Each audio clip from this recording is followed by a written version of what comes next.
Check, check, check, check.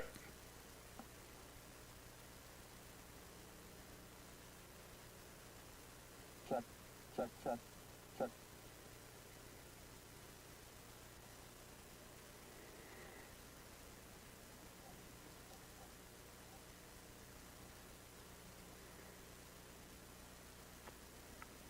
Test 1 2, test 1 2. Check, check, test 1 2.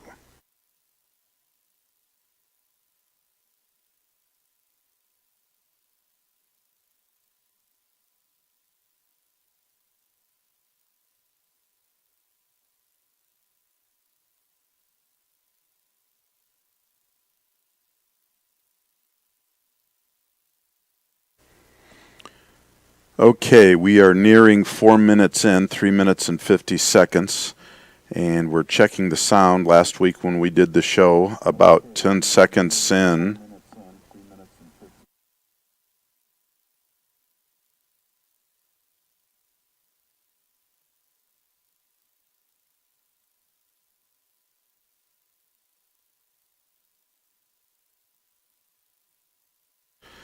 we're 4+ minutes in. It appears we still have no interference.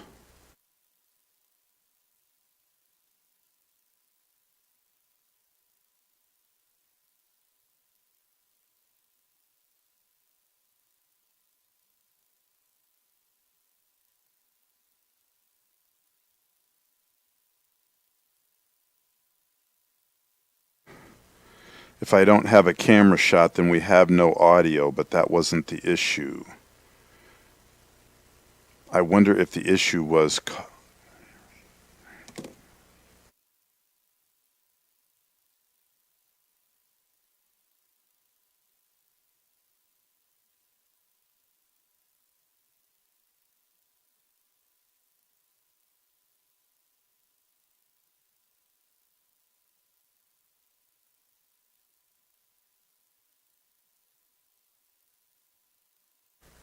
Check 1 2, check 1 2.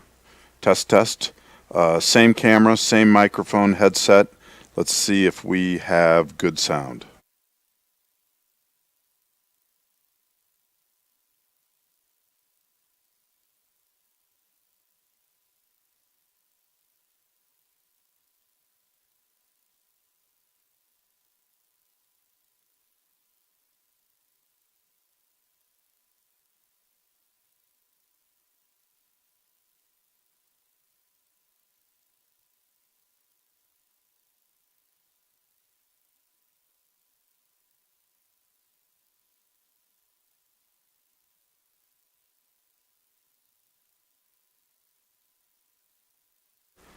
Six minutes in.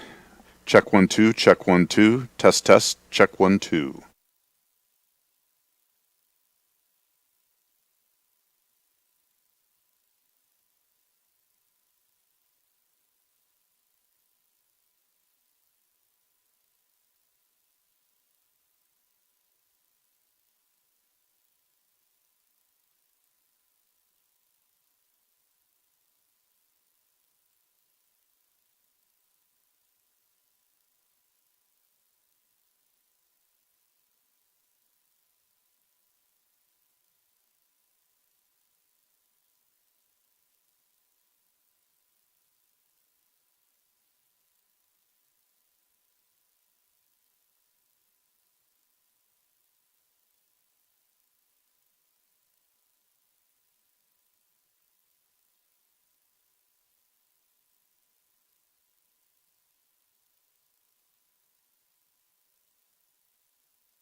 Okay, the culprit, the 7-minute mark. We're at 7 minutes and 25 seconds. Let's see how the sound is.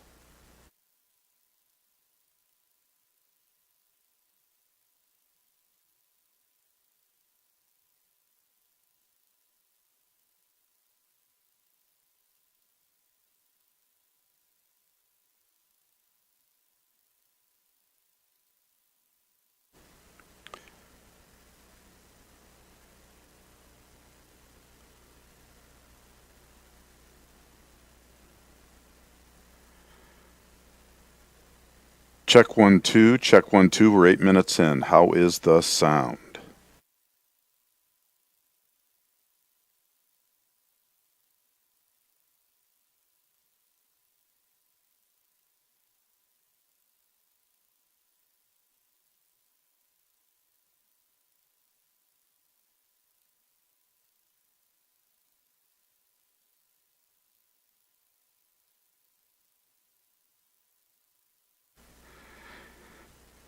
Now it appears we have no sound. Check 1 2, check 1 2.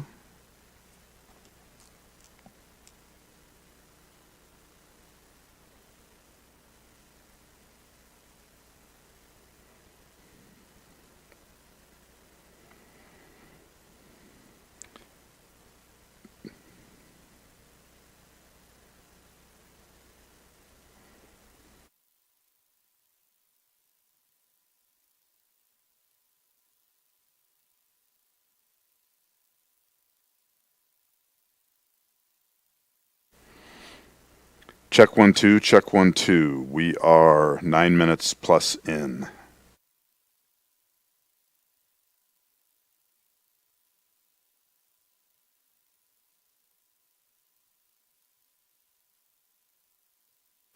Sound is working perfectly still. Let's see if that continues for another 10 minutes or so.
Check 1 2, check 1 2. Test test. Check 1 2.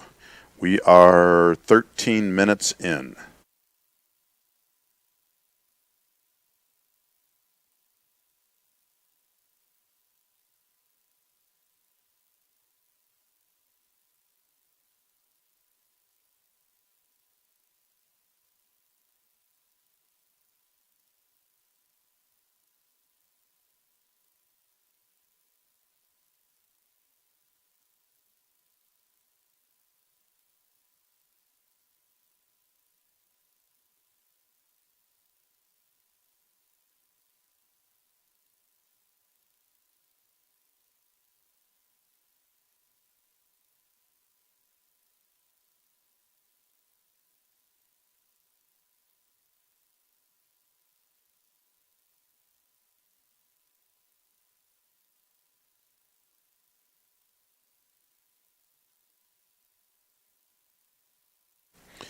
Jeff, I just saw that you heard it, so that helps. Thank you very much.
Check 1 2, check 1 2, test test, check 1 2.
Our mistrust in media is at an all-time high. Could it be because of incidents like the Joe Rogan versus Dr. Sanjay Gupta conversation, where Rogan confronted him on CNN's misrepresentation of his own experiences with coronavirus and its treatment? Let's have a look at that whole story. Let's track it, because remember, Joe Rogan thinks that this is one of the best news sources in the world. And Joe Rogan's never wrong. So mainly we want to talk to you about Joe Rogan's conversation with Sanjay Gupta and media reporting on various subjects, media bias and prejudice. But it's worth noting at this point that a recent survey has said that America's trust in the media to report the news fully, accurately and fairly has edged down 4 percentage points since last year to 36%, making this year's reading the second lowest in Gallup's trend. Between 72 and 76, 68 to 72% of Americans express trust in the mass media. This is a time of mistrust. I mean, it's astonishing to think that between 68 and 72, like Vietnam War, all of the social unrest and social unease, percent of Americans express trust in the mass media. This is a time of mistrust. I mean, it's astonishing to think that between 68 and 72, like Vietnam War, all of the social unrest and social unease around that time, that trust was that high. Maybe things are improving. Maybe we're becoming more aware of media manipulation. But make no mistake, the media, government and big business necessarily operate in a triumvirate of exchange and complicity to maintain the status quo from which they all benefit. A great example of this comes in the phenomenal shape of Joe Rogan, who, because of his unique media position, having his own direct relationship with the people that watch his content, he has a unique opportunity and a unique voice, and is able to confront misinformation as he sees it, when he sees it. As a result of this, his conversation with Sanjay Gupta from CNN had many fascinating points. Let's have a look at some of those. Well, breaking news this evening, Joe Rogan, an extremely popular podcaster, announced on social media today that he has COVID. Turns out I got COVID. So we immediately threw the kitchen sink at it. All kinds of meds, monoclonal antibodies, ivermectin, Z-Pak. I would say, broadly speaking, that Joe Rogan is a fascinating media figure because he's an autodidact, self-educating himself, obviously, through the course of his podcast. You can see Joe Rogan's evolution, perhaps in a way that some people think you can see my opinions alter and change, because he's continually talking to experts in a variety of subjects. It doesn't fit easily into pre-existing categories around liberalism, conservatism, because like he hunts, but he's pretty progressive about men's health and mental health. He's pretty progressive, very progressive on civil rights issues. So he's a difficult figure to confine, but aside from that, he has his own access to the public. So he's not constrained by ordinary celebrity regulation. And I think that that's part of the problem. So I feel that, coronavirus and its complexities, and I'm certainly no expert on coronavirus with any axe to grind or any opinion to push, I feel that Joe Rogan is in a unique position, and even though this particular matter is around coronavirus, and we all know how hotly this space is contested, it says a lot about his role in the media space and the antipathy that the established media feels for figures like that, because it's breaking through the established patterns of communication. Joe Rogan can, within reason, say whatever he wants, believe whatever he wants, and he's not subject to the sanctions that the media likes to impose on people that disagree with them. One of those drugs he mentioned, ivermectin, is something more often used to deworm horses. When you have a horse deworming medication that's discouraged by the government, that actually causes some people in this crazed environment we're in to actually want to try it. Now, this guy in particular is very enthusiastic about labelling ivermectin a horse deworming drug, which of course it is, but it's also a Nobel Prize winning drug. It's an anti-parasite drug, and obviously I know that you lot all know that now. We're not talking about ivermectin, the qualities of ivermectin, the efficacy of ivermectin. What interests me is the hyperbole and editorializing of the news. Why would CNN just want to present only one side of that argument? They're carrying a particular agenda. Why is that? And if you're able to carry a particular agenda without significant criticism, except for in unregulated or less regulated spaces, what does that suggest to you? It suggests that there is an intention, an objective, and the obstacles to that intention and objective are being shut down. You're probably the only one at CNN that's glad. No. We're not. The rest of them are all lying about me taking horse medication.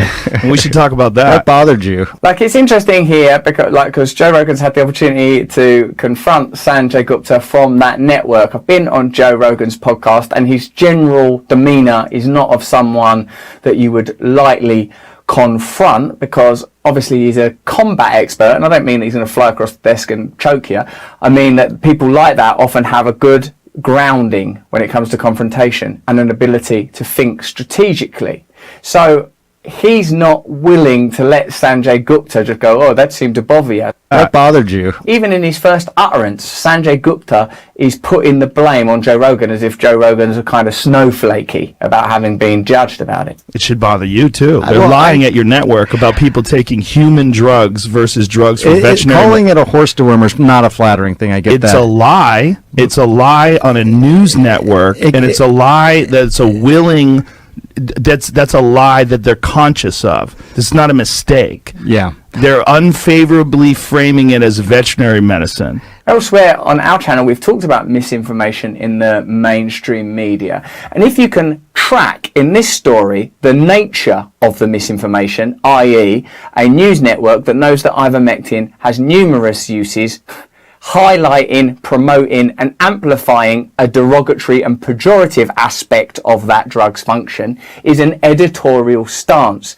You can then take what you know here and see how it applies elsewhere. What else are they saying? What else are they not saying? You can use it. You can see now, oh, there's an agenda to present certain pieces of information one way and certain pieces of information another way. First of all, it was prescribed to me by a doctor. Yeah. Along They with shouldn't have said a it was bunch horse. of other it was- medications. if you got a human pill, because there were people that were taking it, the veterinary medication, and you're not, obviously. You got it from a doctor, so that it shouldn't be called that. Of course, there even Sanjay Gupta's angle is, oh, some people were taking it straight out of the vets and stuff like that. But again, that's highlighting a particular aspect of the story. Oh, hillbillies in dungarees with backwards baseball caps on, guzzling down horse dewormer. Why would you present these particular strains and these particular slants on a story? But my point is, you're working for a news organization. If they're lying about a comedian taking horse medication, what are they telling us about Russia? What are they telling us about Syria? Do you understand that that's why people get concerned about the veracity of the news? So there you go. Joe Rogan spells out the nature of the problem. Once you can see the existence of bias plainly, and I know because I read your comments that you guys, wherever you are on the political spectrum, are well schooled in media bias, media prejudice. You've taught me how to look at stories differently. The reason I think it's a significant point, one is of course Joe Rogan has a voice that's big enough to reach people, and because it points out something that's really plain and really obvious. The media is not telling you news, the media is pushing you in a particular direction.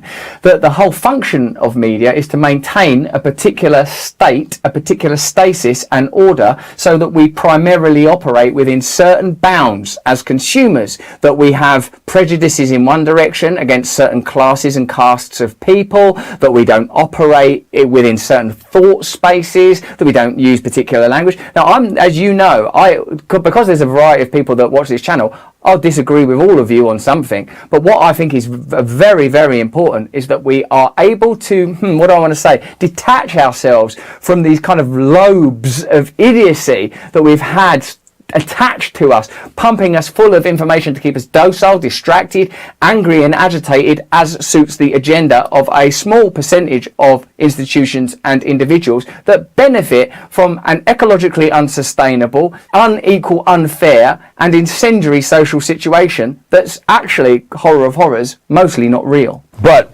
he did say something about ivermectin that I think wasn't actually correct about CNN and lying, okay? Subsequent to that, Sanjay Gupta went on to Don Lemon's show to sort of break down and analyze his conversation with Rogan. Ivermectin is a drug that is commonly used as a horse dewormer. So it is not a lie to say that the drug is used as a horse dewormer. The only thing that would be acceptable at this point would go, do you know what we did, right? Because we are fully behind particular courses of action and not behind other courses of action, we really highlighted anything negative about ivermectin and dismissed anything that would be positive about it. If at that point you double down on the lie, what you are, I think, categorically doing is demonstrating that you can't use this as a news source. You can't use it. You can watch it for entertainment, but yeah, you might as well be watching like the Waltons or Sesame Street or anything really, because well, Sesame Street, they help you with spelling, don't they? CNN ain't even a proper word. You're right. I mean, the FDA even put out a statement saying, you know, basically reminding people, it was a strange sort of message from the FDA, but that said, you're not a horse, you're not a cow, stop taking this stuff, is essentially what they said, referring to ivermectin. I mean, then you just get deeper into the nature of the approval and all sorts of stuff that we're not really here to discuss. But what we are discussing is the transparency of the media, the reliability of the media. A recent poll that says it's almost at an all-time low. I won't tell you that it's at an all-time low because that would be biased. It's actually the second lowest it's ever been. I don't know when the lowest was. I don't know what crazy lies they were telling us then, but for my own honesty, I'll tell you that currently it's at the second lowest. So we know there's a bit lower it can go. What I'll tell you in the area of conclusions is you should use news sources like this one, like Rogan's, like Breaking Points, The Hit, whatever. You should look at news sources that are outside of this matrix of treachery, because it's there in order to accept advertising and lobbying money from established corporate sources, which means it has to operate compliantly and in alliance with the government. So you're not going to get honest information from those sources. Now, I think what Joe's point That is... it has been approved for humans, but not necessarily for COVID. Don Lemon's really pushing it hard, isn't he? He's really like, he don't even want dear old Sanjay Gupta to try and restore a bit of balance and faith. Now, I think what Joe's point That is... it has been approved for humans. You know, I'm aware, I don't live in your country, but I'm aware that, like my country, there is a lot of fragmentation and fracture, much of it emerging from this space. That's why I think it's always important to say, I don't trust no media. I don't trust no political parties. My interest is in us forming new ways of communicating that lead to the maximum amount of freedom for us as individuals and as communities. Open your eyes and look at where your life is being manipulated, molded, shackled by the powers and interests of other people, and it doesn't benefit you at all. And look at the systems that hold this fragile yet voracious beast in place, because they are right before you now. Right? Yeah. That's correct. So in conclusion, I suppose I would say, I mean, I don't know if we've got the clip of what Joe Rogan says about our channel. Russell Brand has become my favorite new independent journalist. He's this really open-minded, well-informed journalist. He's got papers out, he's reading these facts, and he's cracking jokes, and he's funny.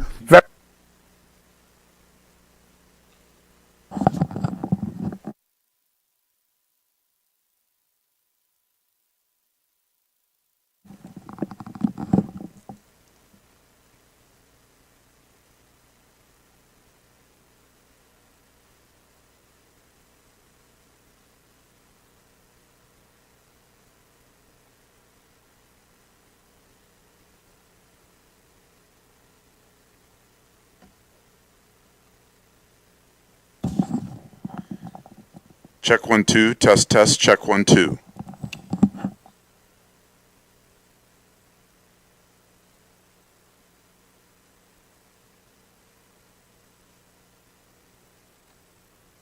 very, very complimentary, and we're very, very flattered to receive those compliments. What I would say is I would return that compliment to Joe Rogan, because he's a person that, when he makes mistakes, admits it, is willing to learn continually, is in a conversation with people from all different backgrounds and aspects of the political spectrum and outside of the political spectrum. Elsewhere in our work on my podcast, Under the Skin, I continually talk to experts from across the political field, people from the right, people from the left, anarchists, communists, spiritualists, because I don't know anything. All of you have valuable things to offer. We're continually told that our role is to consume information, to consume products, but we have much more to offer than that. All of us are individuals with agency, ideas, dreams, potential and possibility, and we should be exploring them together, because it's going to take every single one of us to change the world and create something more in line with who we truly are, and that's something we have to undertake together, intrepidly, cautiously, and right now. If you enjoyed this podcast, please let me know, or this conversation, this video, let me know in the comments below. Give it a like, subscribe to my channel. If you enjoyed this video, have a look at this one, and then if you need to meditate, have a look at this cheeky saucy old sauce pot down there. Look at it, go on. Get in there. And also, why don't you subscribe to my mailing list? In the meantime, for heaven's sake, stay free.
I said, it's pretty obvious.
I said, it's pretty obvious that there has been a suppression of treatment to promote fear, suffering, loneliness, isolation, hospitalization, and death in order to promote the vaccine.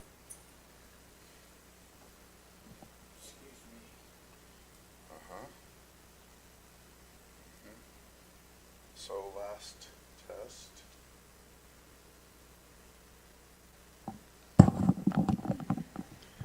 Check 1 2, check 1 2, test test, check 1 2.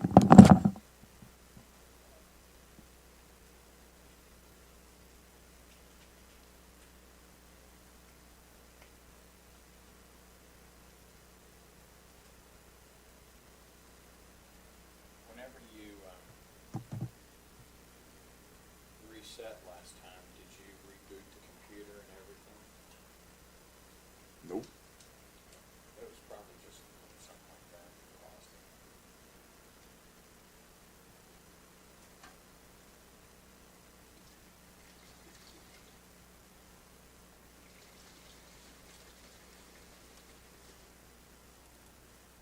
This has been a game.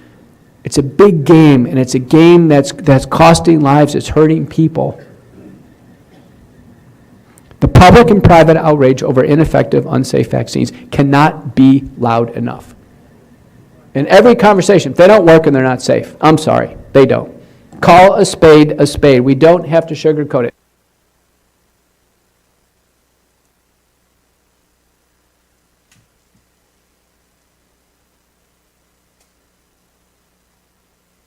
You know, it's funny. We, as the me and the 1, 2, 3, 4 other girls. One is a teacher, one's a nurse, and the other 2 are aides. We all have been doing a pretty bang-up job with these kids, but we follow kind of these rules more along the lines of parenting than what the school would want you to, and how we correct, handle. If the school and the rules dictated what we were doing, we'd all be standing around going like this, going, what do you know, you can't do that. No, make good decisions. It's just fucking stupid. I think that's a very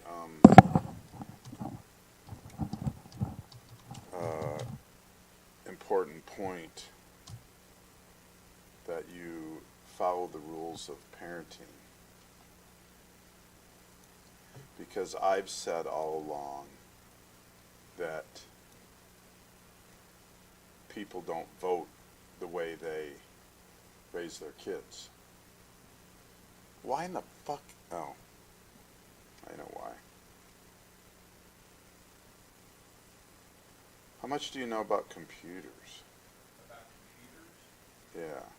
well, depends on what you're, that's a broad question. Operating systems and troubleshooting. I can pretty much, I usually end up able to fix issues that most idiots can't fix, but you're not an idiot.